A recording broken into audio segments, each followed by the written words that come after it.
Okay.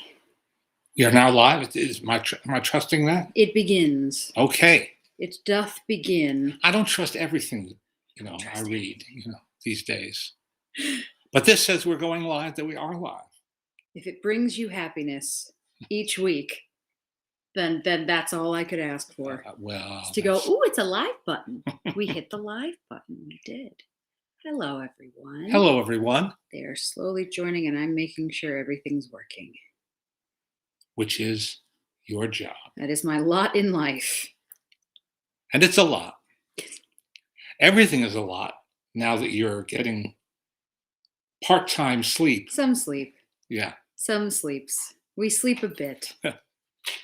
So, right. So Daisy will be what, 7 weeks? 8. 8 weeks this Tuesday? 8 weeks. I don't know where the time goes. I really, really don't. But yes, she's almost that old or that young. And we had a nice weekend, which we'll talk about as everyone's joining us. Hello from Cedartown, Georgia. Hello, Cedartown, Georgia. I'm very jealous because a few places have been getting snow. And being a true Angelino, I'm desperate for weather. When you grow up here, it's like rain is exciting. Snow, though, next level. Greetings from Florence. Hello from Atlanta. Hello from Illinois. Hello. Welcome, one and also all. Greetings to each and every one of you. Yes, indeed. It looks like everything's working. Okay. That's my favorite. If we seem a little mellow at the moment, it's because we're a little mellow at the moment.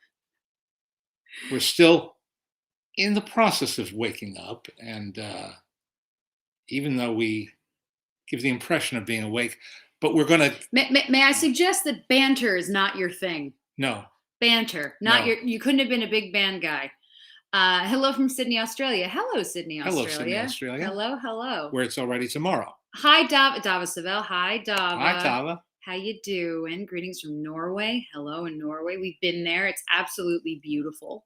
We were almost in Norway yesterday. No, we were almost in Denmark. We were almost in Denmark yesterday. We went up. There's a place here in California called Solvang, and it is adorable. And my mother-in-law is here visiting from England. Well, she lives in Wales now. My mother-in-law is English. And we thought it would be a nice thing to just sort of take her away.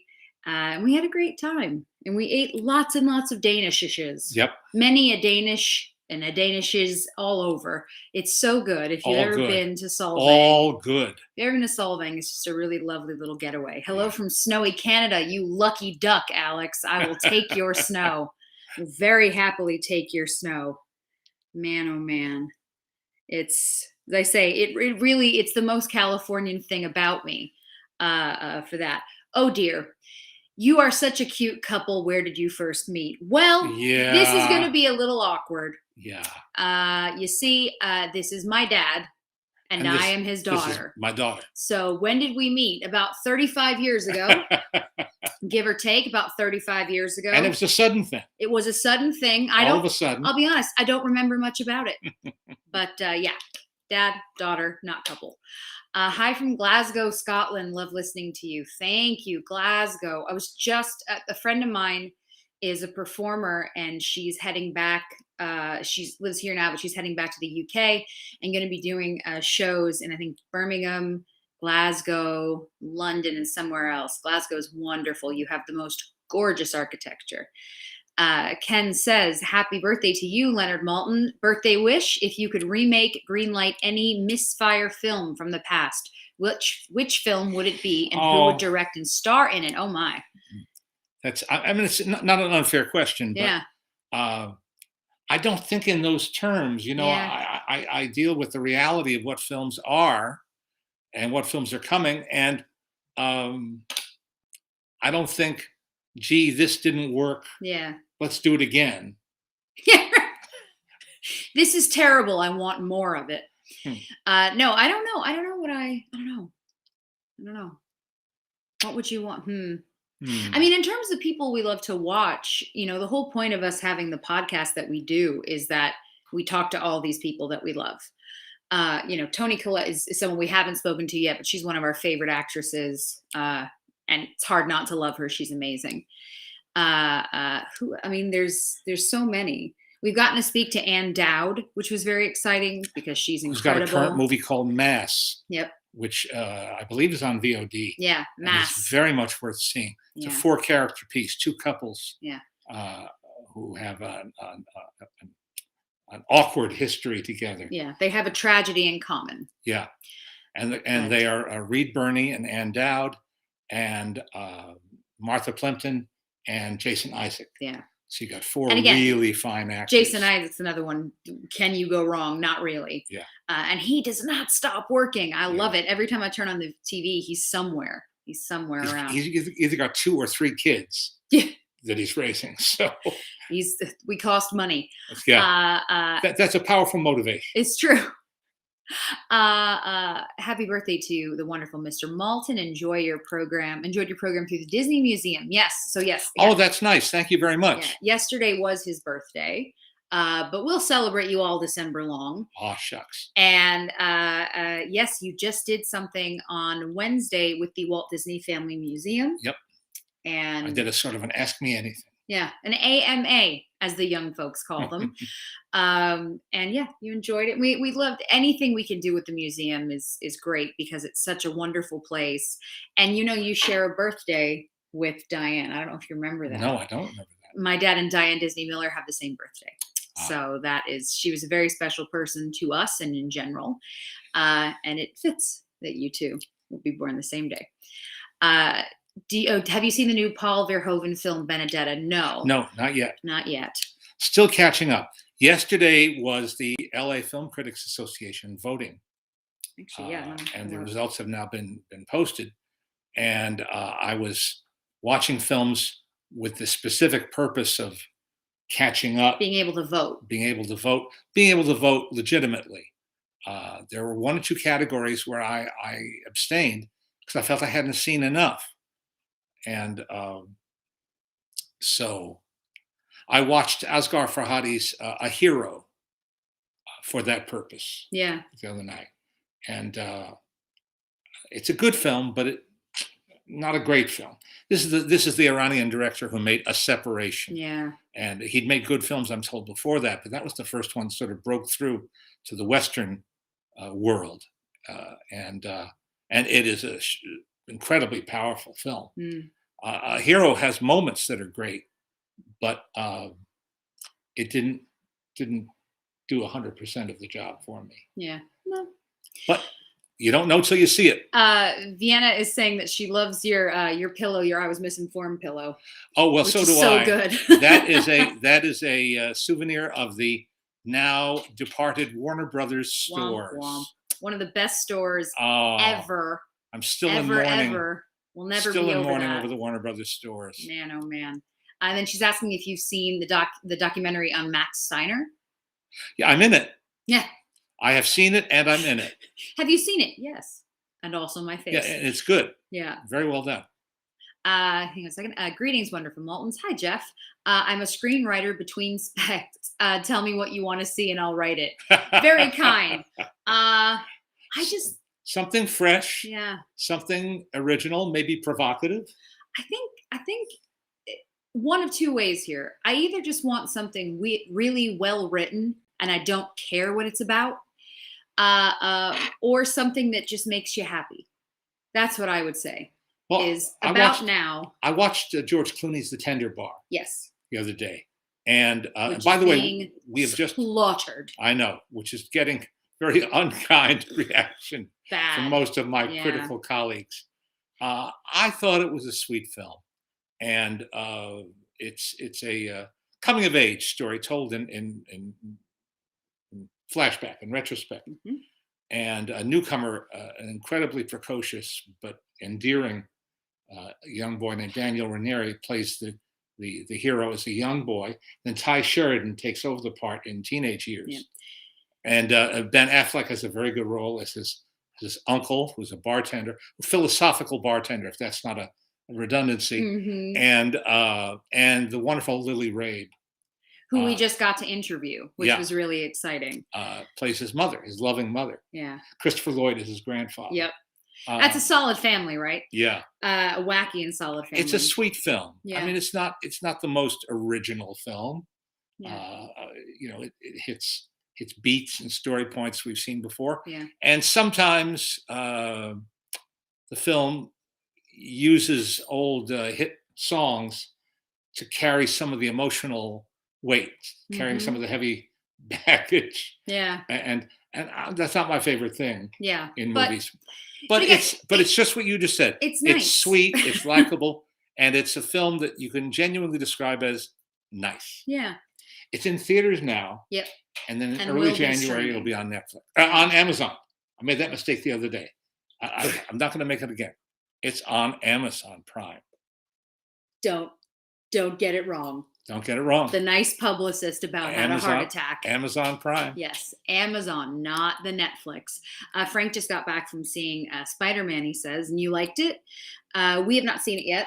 Not yet. We have not gotten to see it. We have not contributed to the $253 million it made this weekend. Lord, but we will. But apparently, all those questions about do people want to go back to the movies and will people go back to the movies? This is the thing. It's never a question. That's why when people keep saying, do you think movies, will survive? Do you think theaters will survive? Blah, blah, blah. The reality is this. People want to see certain kinds of movies in a movie theater. That's the reality. With other people. Yeah. And just as there are some films where what's your favorite line always is if people don't want to see it, you can't stop them. Yeah, I know. Yeah. It's a Goldwyn-ism. It's a Sam Goldwyn-ism. Yeah. When people don't want to go out to see a movie, nobody can stop them. Yeah. So, if there's a film that's sort of going, I'm not sure, then it's going to have that reaction. But a movie like Spider-Man, people want to see it on the big screen. Whether you like, Marvel films or comic book movies in general, or any of those sort of like big splashy films, the reality is a lot of people want to see them, and a lot of people want to see them on a big screen and feel like they're participating. There were people waiting in lines.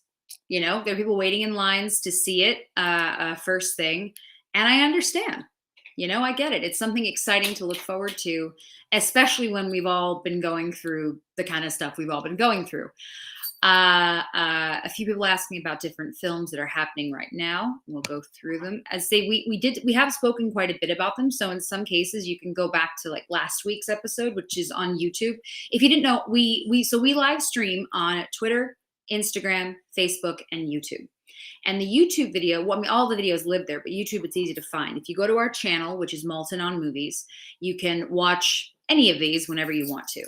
And so my dad has spoken quite a bit about, so first one here, King Richard, which is the Will Smith film. You liked it. Yeah, very much. And understand why. Has that opened yet? I don't remember anymore. I don't remember anymore. Yeah. Either way. This time of year, it gets very confusing. Yeah. Because there's some films that open for 1 week to qualify for Oscars. Yeah. But aren't really opening until after the new year. Yeah. If you don't know, this is one of the rules. And it has changed because of COVID. This rule did change because of COVID last year. Normally, for a film to be considered for an Academy Award, it has to have been shown in theaters for a week.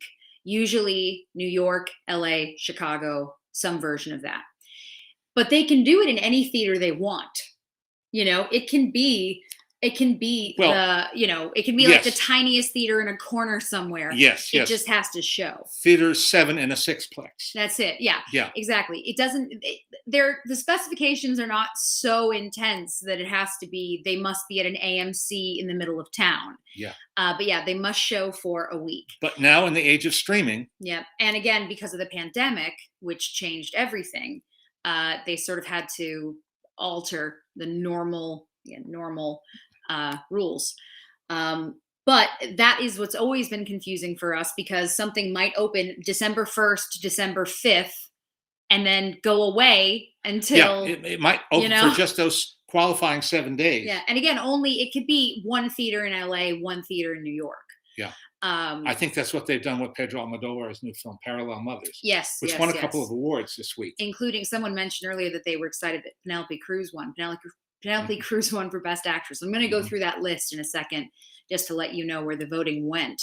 But it's it's all very different. So yeah, trying to keep track of when something's open and when we can talk about it is a little bit tricky. And when we should talk about it. Yeah. I mean, it's fine to talk about it on December 4th, but if you can't see it in a local theater till January 20th. It's no fun. Yeah.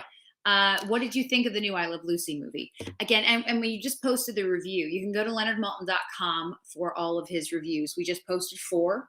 Yep. West Side Story. We have fallen, mea culpa. Just say we. You're the film critic. I had fallen behind this season, and we're trying to make up for lost time. Yep. So we just posted 4 new reviews on Friday. Mm-hmm. West Side Story, Tender Bar, Being the Ricardos, and the other one. And Nightmare Alley. And Nightmare Alley. There you go. So those 4 are up now if you want a little bit more in-depth talking about it. You liked, basically, the short version is you liked the I Love Lucy film, which is called Being the Ricardos. Oh, yeah, I did. And as I said. And I think Aaron Sorkin, the writer and director, did a very good job.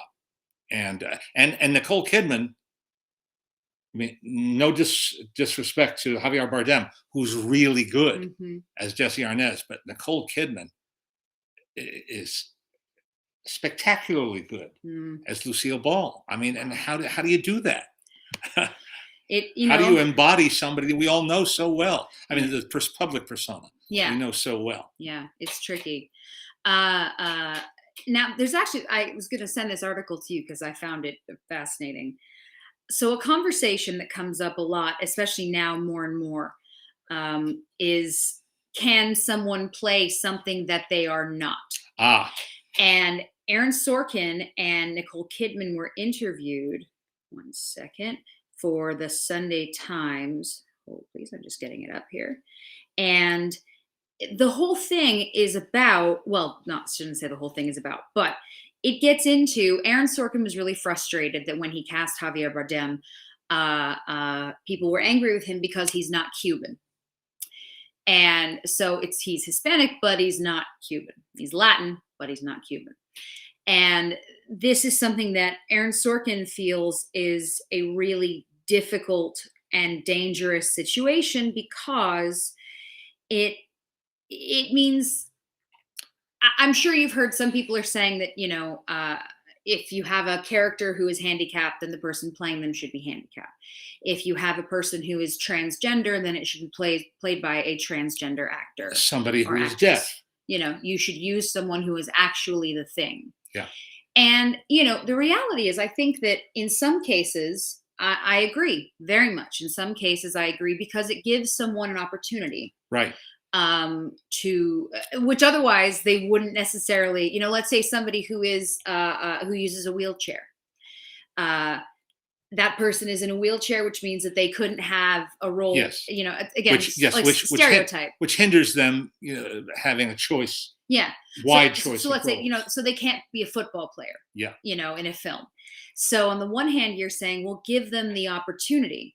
And yes, Kidman is Australian, but that's what I mean, is it starts to get into this whole thing of how detailed are you going to get? Yes. And at the end of the day, it's acting.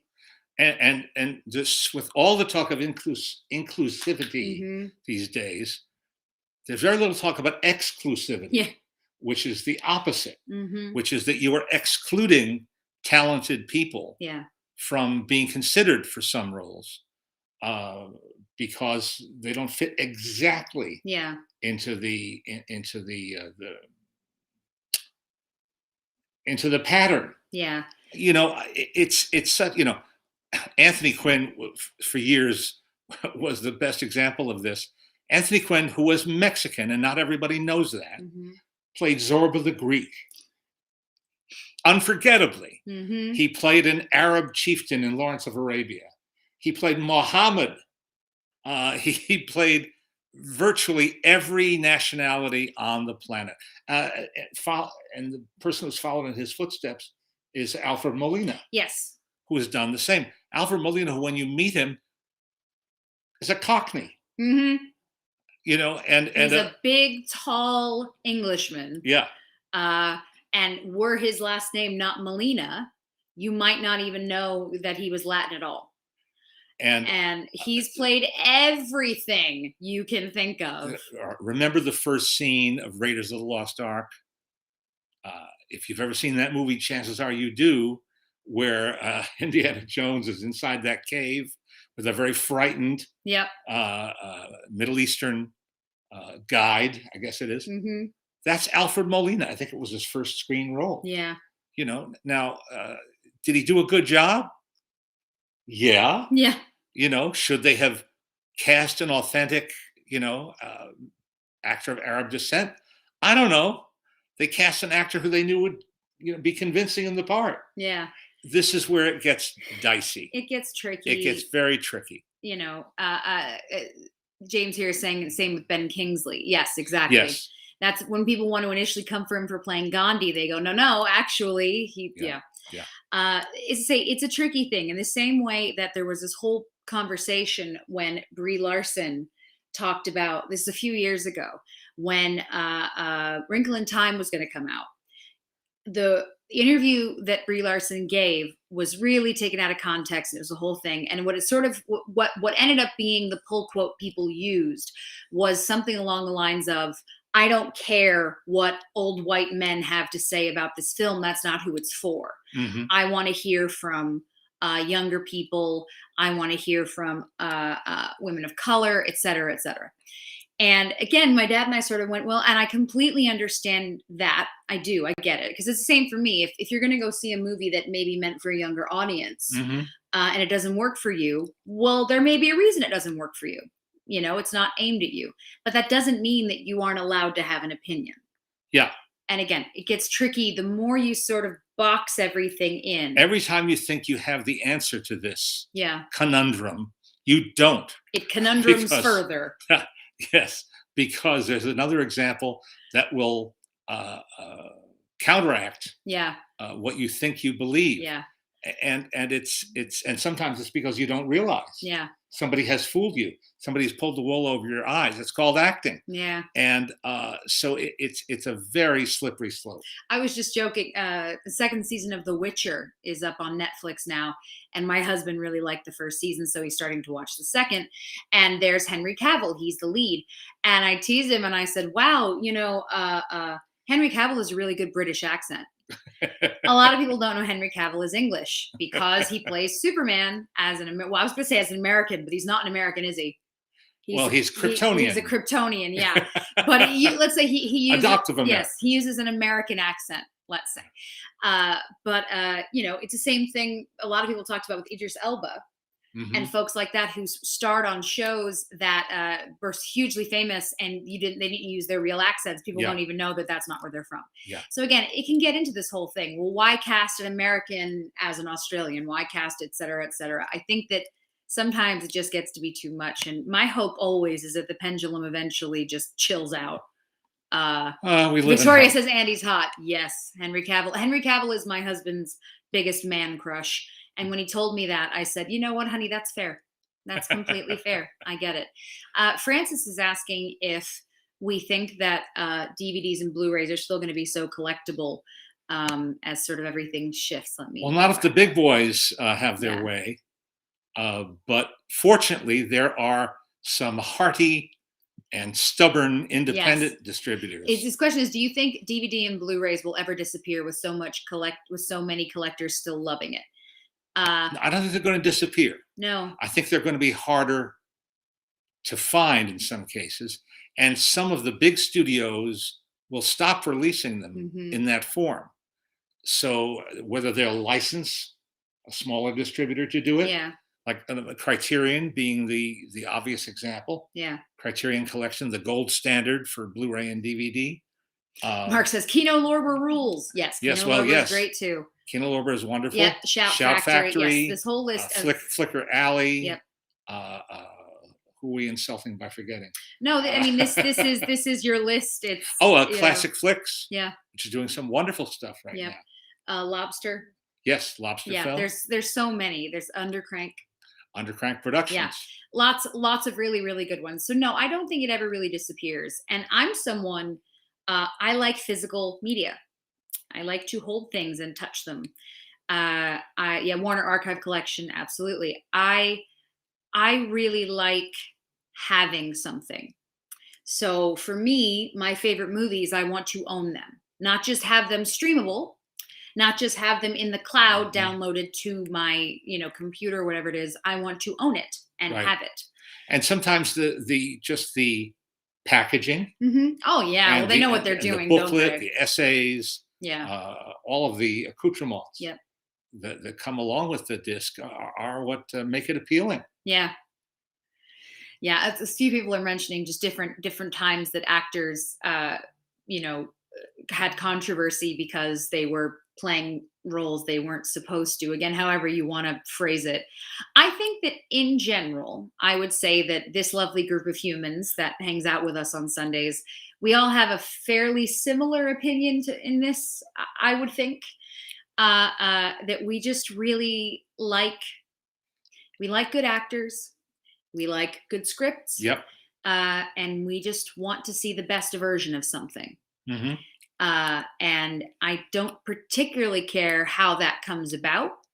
Um, Again, I'm all for opening doors to people who otherwise might not be Yes. seen or heard. Yes. I also know how much it means to people when they see themselves on a Yes. screen. All true. The fact that with Eternals, you had an actress who was actually deaf, that meant a lot to a lot of people Hmm. that she was there. Hmm. And I mean, I think it's beautiful. Actually, I mean, I think it's really beautiful that you are using people with different skills. Marlene Matlin was sort of like the only one Yeah. who was that kind of famous. And if you didn't see Coda this past year, yeah, let another me sweet sort of let me put in a good word for that. yeah. Uh, yeah.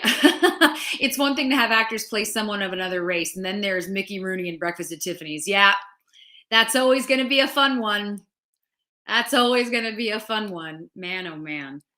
Now I pulled up just because I wanted to go through it with some of you guys. These are the winners for the Well, now LAFCA. don't ask me to defend any of this. I'm not asking you to, and we're just gonna talk about them a little bit. No, it's always look. You have how many are there of you now? 47 voted yesterday. Okay, so 47. This is the Los Angeles Film Critics Association. You have been a member Long time. a long time, my whole life, Yes. or at least most of it. No, all of your life. All of my life. Well, as I say, the memory I have, and I think I've shared this, but everybody has to take turns being the president. And my dad was the president twice. Hmm. And one of those times I was in fourth grade, and my mom was bringing me home from school, and she said, now, Jess, when we get home, the film critics are there as a unit, like the film critics are there. She said, so just get to your room and close the door. And I said, okay, get out of the way and also hide. Not a problem. What I walked into was the most lively / angry / hilarious argument over whether or not they should give an award to Babe, as in Babe the Pig, the film with James Cromwell, which made a splash at the time. Yep. And I just thought to myself, if people could hear this argument going on about whether or not the merits of Babe, you would laugh too. But anyway, it's a group full of people who get paid to give their opinions. Yes. And riding herd over that group of professionally opinionated people Yes. is no easy task. No. And sometimes, some people just want to come up with the weirdest possible answers. Some people really like to stick in that zone. Some people like the more mainstream. Everybody's different. So that's why you always sort of end up with a bit of a hodgepodge. Yes. Well, the best picture choice. Well, so I'm going to go through them. So we'll start with just animation. Best animation is Flea, which I really want to see. And you did see. Yes. Dogs. And you did see. I voted for it as best documentary. Yeah. Not as best animation, because I don't think it's the best animated film. Mm-hmm. Not that's necessarily the deciding factor. Yeah. But they use animation in a very original and provocative way to tell a true story of a refugee, an Afghan refugee and his terrible experiences. And you can watch the trailer just to get a sense of it. It's Flee, Flee. And I saw a trailer for it. My husband and I saw a trailer for it when we went to see Pig, Nicolas Cage's film, and we both thought, well, this looks really interesting, and I'm so glad that you liked it.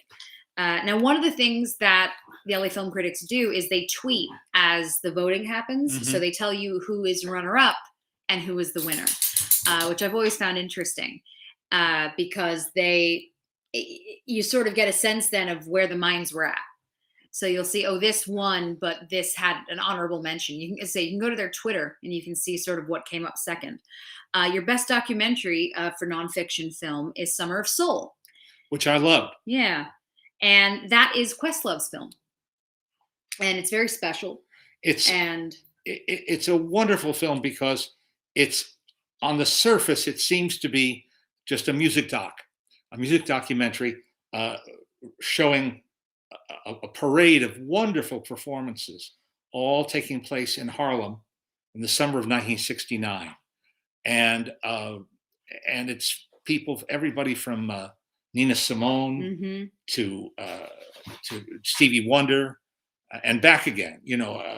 Some very mainstream, some a little bit off the beaten path, but it's also a social history of what was going on and what was on people's minds in that summer, and that's where I think it really works its spell, weaves a kind of a spell without beating you over the head. Yeah, and Questlove is a fascinating guy. He really is, and he knows his music and music history. He really knows his music history. Like he's very articulate about it. He's used in documentaries all the time for that reason. It's he's a talented guy. Yes, we'll get into some of his favorite films this year. Someone asked for your top 10. I don't think you have 10. Tough year. Yeah, I don't think you have 10 films in that. Oh, yes, Ken. Ken is saying, go tell Alice I agree with her opinion regarding Licorice Pizza. That's very funny. And I'll just throw in, do you think an animated film will ever win Best Picture? There's always a chance. Yeah. You never know.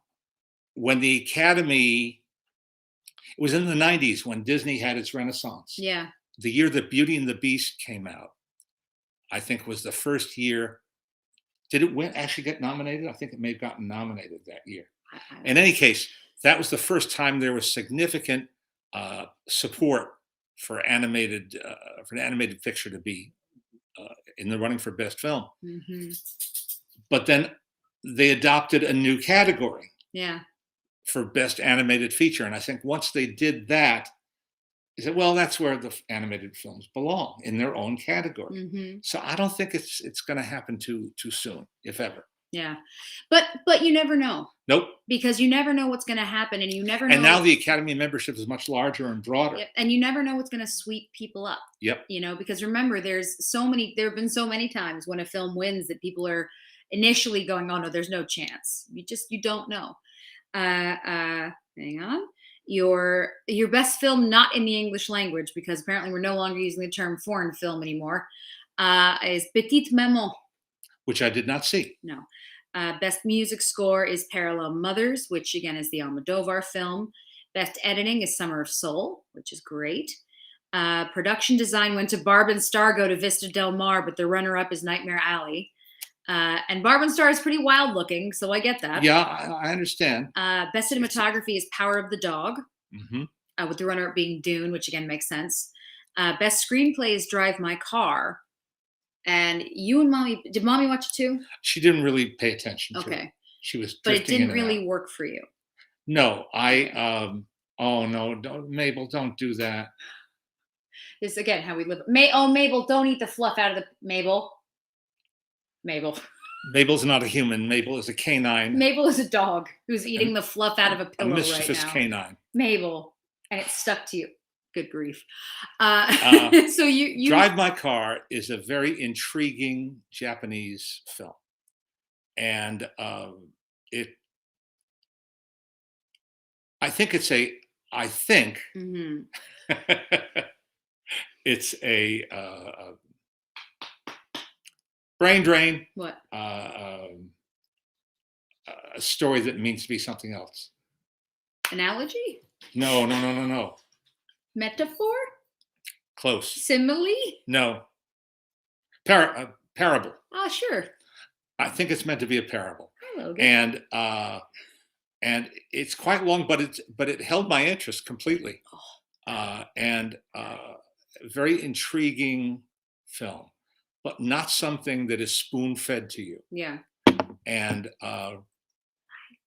so I'm mildly surprised at the reaction it's been getting. Logan is enthralled. Yes. So we are not the only ones. Yeah. Who've been awarding it major prizes. Yeah. The New York critics gave it Logan. Come here, Logan. All right. Your best supporting actor is a tie. Vincent Linden for Titan and Cody Smith-McPhee for Power of the Dog. Yeah. Power of the Logan. Which did you see? I'm not a fan of Power of the Dog. Yeah. But I do admire Cody Smith-McPhee. Yeah, he's a talented guy. He was a Telluride. We spoke to him in Telluride this year. Yep.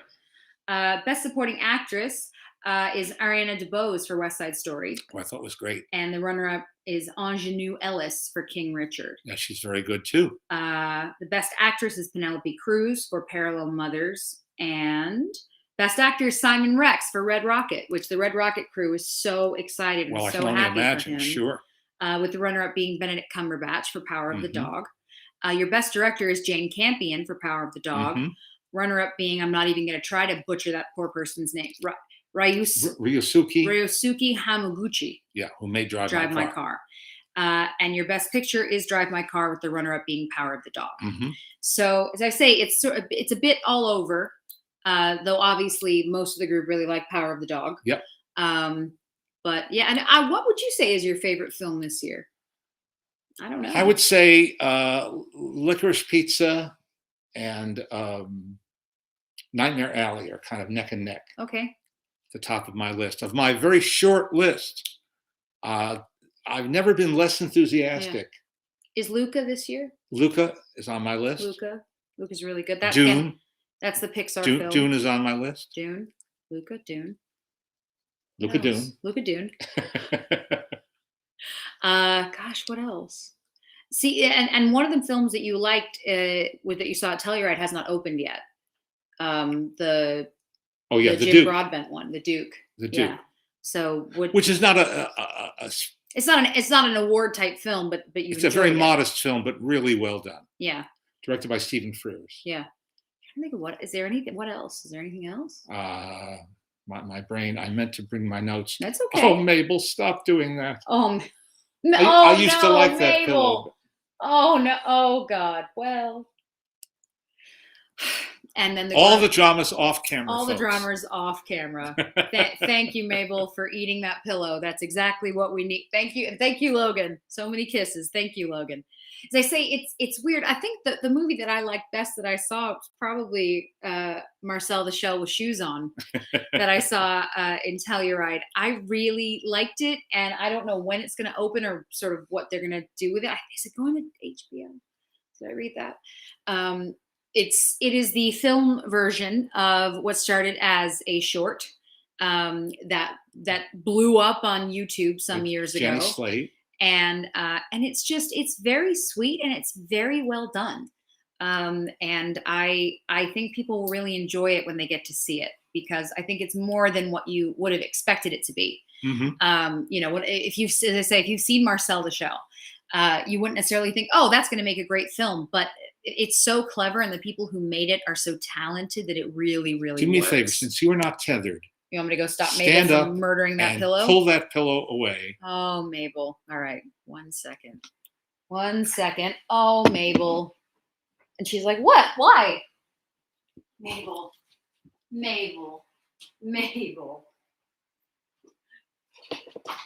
Oh, goodness. Anyway, so as I said, it's been an odd year for so many reasons, of course. It's been an odd year for all of us in or out of the movie business. This is Mabel. This is what Mabel's trying to eat. Yeah. Looks like you're eating yourself here, Mabes. This is just fluff out of the pillow. Anyway. Oh, good. This is a good place for you to sit, baby. Yes, we don't mind you being And she's got a paw on your neck. We don't mind you being So, hi, Logie. Come here. Oh, you want it? We all want to be included. Okay. Yes, and we're very inclusive in this family. Yeah, we're an inclusive family. Stephanie Asher says 9/11 rapidly altered the themes and subjects: paranoia, political violence, hidden enemies, explored in movies. In the 2 years since the first lockdown, have you sensed an analogous cohort of films that examine the isolation and trauma we've all endured? Here's the thing. I don't really want to watch movies about the pandemic. Well, we are already living in it. Yeah, I think that some films have addressed it obliquely. Yeah. And some of the smaller films that have been made under pandemic conditions, that list is growing now. But the one that the one about the couple that star in a TV series. You do know. I do know. Yeah, you do know this one. Yeah, I believe you. I'm trying. Zendaya and. Oh, I didn't see it. I did. Yeah, you and Mommy saw it. I didn't. Yeah. I didn't. That's why I don't know what you're talking about. Yeah. Hang on. I'll bring it up. Yeah, you and Mommy watched that one, and I did not. Yeah, and there's a film that I saw at Malcolm and Marie. Yeah, Malcolm and Marie. Malcolm and Marie. I saw it once, never again. Yeah. Anyway, the film that's getting attacked again by a lot of critics is Don't Look Up. Mm. And I liked Don't Look Up. Yeah. And it is it is a kind of a satiric farce. Yeah. Or a farcical satire, if you prefer, about the way things are right now. And I think it does a very good job. And within the parameters of its particular kind of humor. Some people might find it too silly or even too trivial, given the seriousness of the world that we're living in. Yeah. But I think when confronted with that kind of overwhelming seriousness, you got to laugh. I want something fun. Yeah. I really do. I want something fun. Jeffrey's asking if you liked Paul Schrader's The Card Counter. Very much. That's another of my favorite films this year. Yeah. And if you haven't seen it, you should. Oscar Isaac and Tiffany Haddish and Paul Schrader, who's had a long career as a writer and director, is always thoughtful and never shies away from topical or difficult, challenging subject matter. And this is him, I think, at his best. Yeah. I think this is him at his strongest. There you go. And Oscar Isaac, I think, he's so someday talented. He's going to get an MVP for just being award. Good in all things. Yes, just consistently good and consistently looking for challenging parts to play in all kinds of movies. Yeah. So the film that I saw on Telluride that you didn't see is The Same Storm, and that is written and directed by Peter Hedges, and that is a film shot in quarantine about the pandemic. You told me all about this. Yeah, and the thing is this, it's one of the best. I think that what they did was genuinely incredible, and the way that they wrote it, the way that they made it work, really, really impressive. The only problem being, I do not want to watch a film about the pandemic because we're living in the pandemic and it's not like it's over. So for me, it was just not enjoyable. Yeah. This is where everybody shows up on a Zoom screen. Yeah. As I say, incredibly well done. That's the thing. There's nothing about it that I would criticize. It's just that I didn't want it. And that, as I said, that's kind of the situation. I think a lot of people I've spoken to sort of feel that way. That it's not exactly what we're looking for when we want that wonderful escapism. Escapism is a beautiful thing, and I'd like it back. 1 second. I loved your book. Glad you like old time radio. So good that there is so much to listen to. I like yours truly, Johnny Dollar. Suspense. Broadway is my beat. What do you like? I like all of those. All of that. I like all of those. And when you say you like yours truly, Johnny Dollar, which is the story of America's fabulous freelance insurance investigator. One more time. One more time. America's fabulous freelance insurance investigator, Johnny Dollar, played by 5 different actors, I think, over the course of 15 years, but none better than Bob Bailey, a man with an undistinguished acting career on camera, but he found his niche playing Johnny Dollar in the last few years of its life in the 1950s. Yours truly, Johnny Dollar. Very, very entertaining show. And I'm glad that you enjoyed my writing about it in this book. Hey, how's that for a stupid plug? Okay. I think she was talking about your old time radio book. No, I think she was talking about the chapter in this book. Okay, which one? You can tell us which one is it. Are you talking about the current book? Yes, his book Starstruck, which again we're incredibly proud of, and so happy for you to have a new book. Yeah. To love and to share with everybody, because you're an author and that's your favorite thing to do. And it's a hardcover book. It's a hardcover book. It's a real book. It exists. Yeah, very, very happy about that book. And I have a number of people who are listening to the audiobook and really enjoying it. Oh, that's nice. Which is nice. Yeah. That's nice. Which is exactly why we wanted you to do an audiobook, because we thought people would love hearing your stories from you.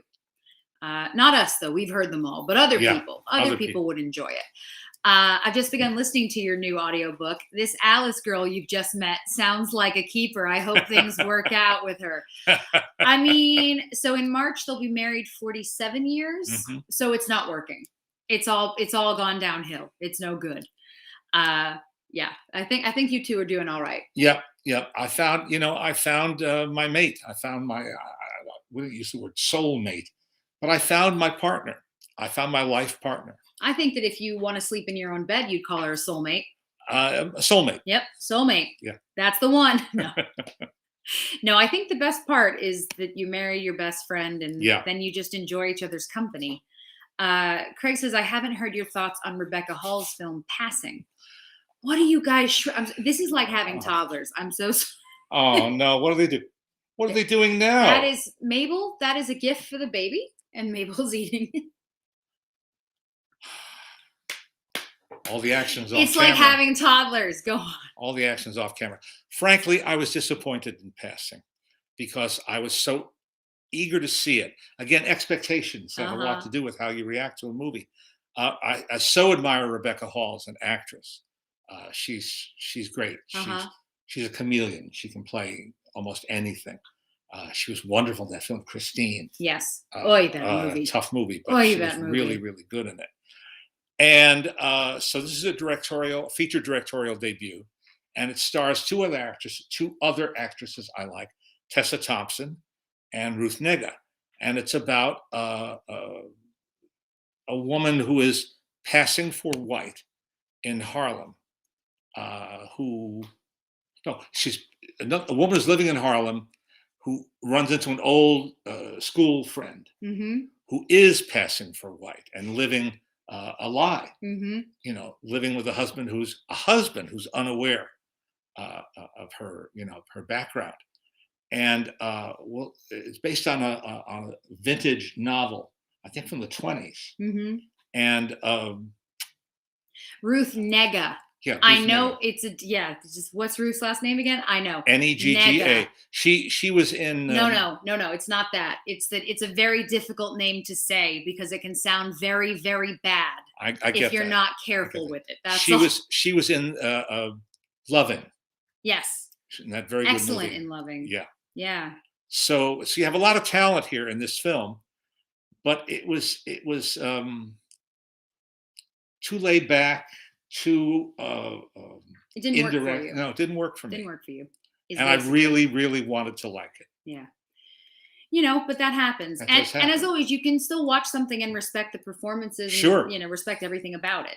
That's of course, that's to me, the most important thing you can do is watch something with that sort of an attitude of, I want this to be good and I want to like it. Because otherwise, it's no fun, is it? Just go in saying impress me. No.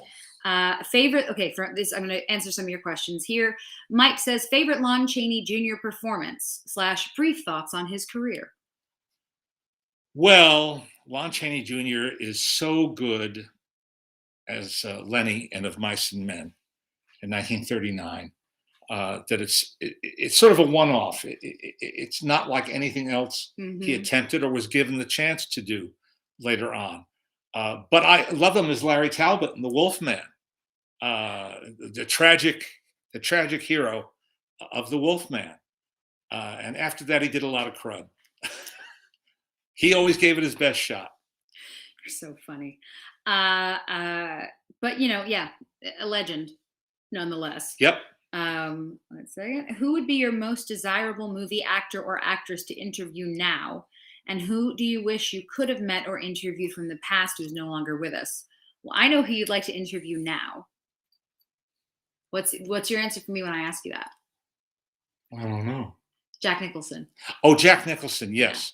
And I have met him and talked briefly with him on several occasions. I always so I'm a big I I like to find out what your dream goal is and then try desperately to figure out how we can make it reality. This is just my thing. And so I will say to my dad, who would you love to meet? Who would you love to interview? Jack Nicholson. It'll probably never happen. I said, you never know. So you just keep telling people. Mhm. You never know. There's a new year coming upon us, and maybe this You should be a resolution. never know. But he's somebody I greatly admire and appreciate, Hmm. and that's why I'd like to talk to him. Yeah. And who would you? And I mean, probably Walt Disney is an easy, That's obvious my answer. go-to answer. But People from the past, yeah. Orson Welles, because you didn't get an opportunity to. That's do that. right. That's right. I missed out. The ones that got away are always the most Yeah. frustrating. But a laundry list of your favorite directors. Did you ever meet Joseph E. Levine? That's Levine. No. He's the one who was asked about some big best-selling book if he'd read it. And he said, "I don't need to read it. I own it." Love it. But yeah, that's yeah. I'm sorry. I'm thinking about different people. It's everyone. It's everyone that you would think of. It's everybody that you would think. Oh, Yeah. I wish that person was still around and I could have interviewed them, met them, etc. etc. What is your top 10 Blu-ray releases of this year? We don't really pay attention to them. Well, I pay attention to what's coming out, but Yeah. I haven't. Well, the new Criterion 3 or 4 disc release of Citizen Kane is yielding great discoveries and great pleasure and great food for thought. So, though I'm only a little ways into Yeah. that experience, that is an outstanding release Yeah. for this or any year. The answer for all of those. The reason I say don't pay attention is, some people get really excited about current films coming out with, there's this Blu-ray, that Blu-ray. For us, it's our house is full of Kino Lorber and Criterion and all of that. And you do try to do roundups on the website. Yes. Try to do a bunch of those. You can always look that up as well. Second. A bunch of happy birthdays. Thank you all so much. Thank you for all. that. What are your thoughts on seeing a movie with an audience versus seeing it in a small group or alone? There's no question that the old adage that seeing comedy works best with an audience is true. Mm-hmm. It is absolutely true. Although there was one example years ago, the Farrelly brothers. What was their bowling movie called? Oh, do you mean you don't roll on No. Anyway, they did a movie, and it was toward the beginning of their careers. And at that time, the studios had an idea that if they put the critics in the middle of a very crowded theater, like the ones in Westwood, 1,500 seat theaters, and heard all the laughter around us, it would be contagious. Yeah. No. It made me angry. I sat there getting angrier and angrier that everybody else was enjoying it so much more than I was, and I thought it was stupid. So that doesn't always work. Kingpin, exactly right. Kingpin. But I can appreciate almost any movie, by myself or with a small group. Sometimes there is like at a film festival, there's a thing called the festival effect that I believe in. Mm-hmm.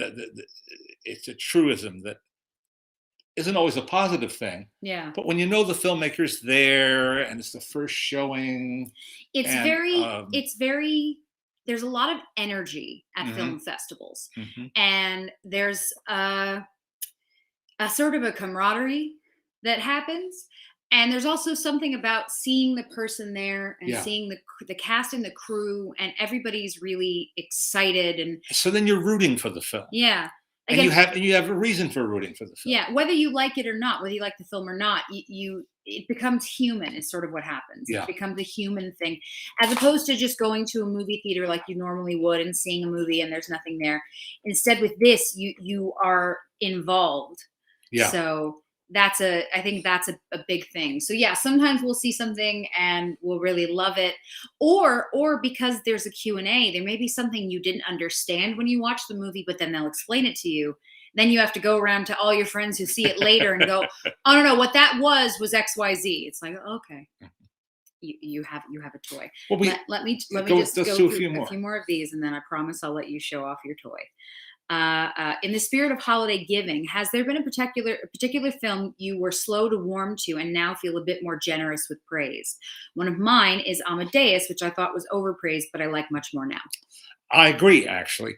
I was resentful of Amadeus because I had seen the Broadway show, and the playwright who wrote the screenplay rethought one of the key premises of the story, which was introducing Mozart as a blathering fool, and very funny entrance, actually. Mm-hmm. And so I thought the movie betrayed the play. And all my friends who didn't see the play said, "What don't you like? It's a great movie." So years later, I saw the movie again, and it's a terrific movie. I was too harsh. How come you never reviewed Roy Rogers movies in your film guide catalogs? Did you have a beef with the King of the Cowboys? Oh, heaven forbid! We love Roy Rogers and Ginger. Jesus, that tells you how tight. Roy Rogers and Dale Evans, the king and queen of the Cowboys and Cowgirls. I was lucky. Roy was the king of the Cowboys, and Dale was the queen of the West. That's right. And Trigger, of course, was the smartest horse in the movie. Well, yeah, obviously. Yeah. No, we love them. Why didn't you review them for the book? I did when we did the classic film guide. There you go. With contributions from my old friend Dick Ban. Yeah. Oh yeah, of course. And Boyd Majors, also the editor publisher of Western Clippings magazine. But yeah, we love. And my dad especially loves all the Cowboys. Yeah. But we're collectively big fans. Maltin Fest 2022. Man, I hope so. I'll be honest with you. I dare not think about it, but I promise you that as soon as we can all be in a theater together, we will be. The reality is, I don't want people ask why we didn't do Maltin Fest virtually. I said because that negates the whole point. Yep. The whole idea is that we can all be together and enjoying films together. And to bring people together. And that I'm going to refuse to do it via Zoom. Happy Sunday, Maltins. Thank you. I've recently been enjoying Brian Cox's performance in the show Succession. Well, yeah. What are your favorite performances / movies of his? He made a little film called LIE, which stands for Long Island Expressway, and it's a dark film, unlike Succession, which is loads of laughs. And he is brilliant in Succession, but he's great in almost everything. So talented. You see him in. So talented. But LIE is a very good movie, directed by Michael Cuesta, who found his niche in high-end television, where he's directed a lot of the best shows on TV. But this was an indie feature, and which, when it came out in the early 90s, I think, was very, very highly praised. So I recommend it. Yeah. Honestly, anything he does, it's just never a bad time, is there? Let's say, what is your favorite thing you've ever written, and the favorite thing you've ever read? Favorite thing I've ever written. No one's asked me that. I don't know. I really don't know what my favorite thing is that I've written, because I've written a lot in all these pieces and all these books. are my babies. It's like Yeah. asking someone to pick a favorite child. That's why he only had one kid. Didn't have to choose. Didn't have to choose. It's just me. So it's hard. Best thing I've ever read, gosh, a book that just slayed me when I read it as an adolescent was Sinclair Lewis's Aerosmith. So that's my go-to. Fair enough. So show off your toys now. Okay, just a little bit of show and tell, because we haven't done enough of this lately. When did movie stars become movie stars? When did a movie star endorsement mean something? Well, as early as 1914, 1915. Proof being this spinning countertop sales device for Dixon pencils, which may still be in business, in fact. I didn't know this from Jersey City, New Jersey. But here they're showing J. Warren Kerrigan, Dorothy Gish, there's Dorothy, Lillian's sister, Mary Fuller, G.M. Anderson here, Bronco Billy, who was a star and the co-producer, co-founder of S&A Studios. S&A was Spoor, George K. Spoor, and A for Anderson. And they employed Charlie Chaplin for a year, 1915, and had a stake in his flowering film career. So this is mid-teens, and the Dixon Pencil Company. And you provided the pencils. Yes. You filled it with pencils. Yeah, they're Dixon pencils. Yeah. Yeah. Yeah. You got real excited. Yeah, I forgot that I found Dixon pencils for that. Yes, of course you did. You're now, very here particular. is an oversized pencil that was given out as promotion by Fox Pictures. Use this to date Fox Pictures on Jimmy Granger Week. That's their head of sales. June 10th to 16th, your birthday. Compliments of Fox Film Corporation. And you could fill out your order form to rent a Fox feature or maybe some comedy shorts. Back in the days when theaters sometimes showed as many as 3 films a week, Mun 2, Wed Thur, or sometimes Wed through Fry, and then Fry Sat. And I have I gotta get those snipes. Yes. Snipes that it would put on the poster case to indicate how long the film would be playing at the theater. It's the little things. It's the little things. It's the little things, and our house is full of little things. Yep. That became many, many things. Oh my God. That's I will tell you, even living here and growing up around it, the number of times I pick something up and go, when did you get this? And he says 1971. Well then, there you go. Yeah, I love this stuff. And it's history, and it's living history, which is, it's exciting to see what makes it this long. Lots of folks are wishing you a very happy birthday. Thank you, as always, everybody, for joining us today. Next Sunday, remember, she's the daughter. Yeah, I'm the father. That's right. And we will see you next Sunday is Boxing Day, the 26th, Boxing Day. So we'll see you after the craziness of Christmas. For those of you that celebrate, we have just started because I married a Goyim. So now we have some Christmas sort of things in our house, decorating the tree and whatnot. And my daughter's first Christmas. So there you go. Yeah, that's a very big deal. Pretty big deal for us. Anyways, I say, please stay safe, and we will see you next week. Be kind.